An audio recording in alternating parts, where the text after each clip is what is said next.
Yeah, so I just wanted to introduce a few things that I think are important for this discussion overall, because I think some of the premises of the discussion are false. First of all, there isn't necessarily a debt issue per se, because you have a financial system that is crashing, and you have people that run this financial system that are like vampires out to suck the blood of the population. And we've seen this in Europe. We've seen this in Europe, whether you're talking about Greece, Ireland.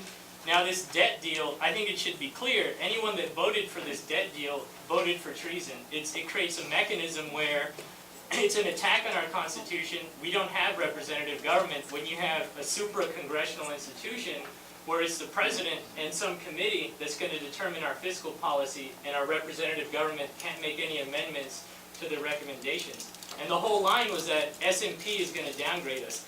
S&P gave Enron a AAA rating at the time that they were going bankrupt. Who cares what these rating agencies think?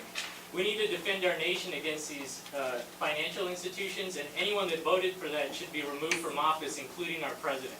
Thank you. Boo.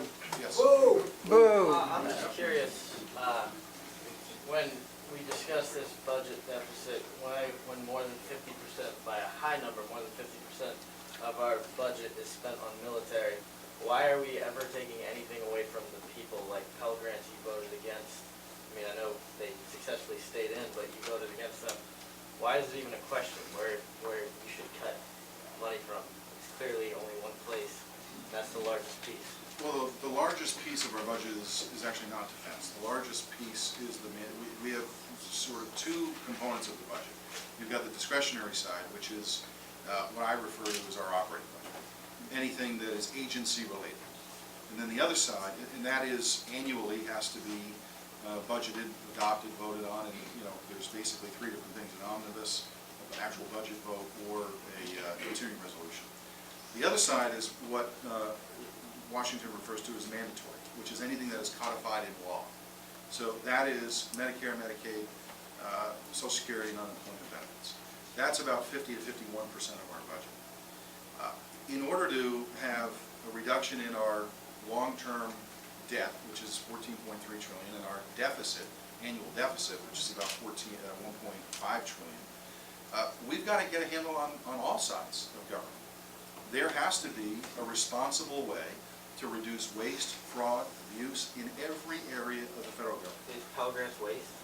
No, we actually restored it at $5,500 per individual. You personally voted to get rid of it.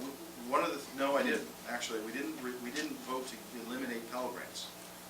What we have been trying to do in this budget is bring, in the budget process through the budget committee, bring the spending levels back down to 2008 levels. And the reason for that is since that period, discretionary spending has been increased by 28%, and overall spending has been increased by 84%. I personally believe that that is not sustainable in the long term. And both the CBO, which is the Congressional Budget Office, and the President's Budget Office agree with that sentiment, that we've got to get the spending component under control, that we've got to change the trajectory. With the Pell Grants, what we did do was make sure that it was restored at the $5,500 level. But this is going to be a long process.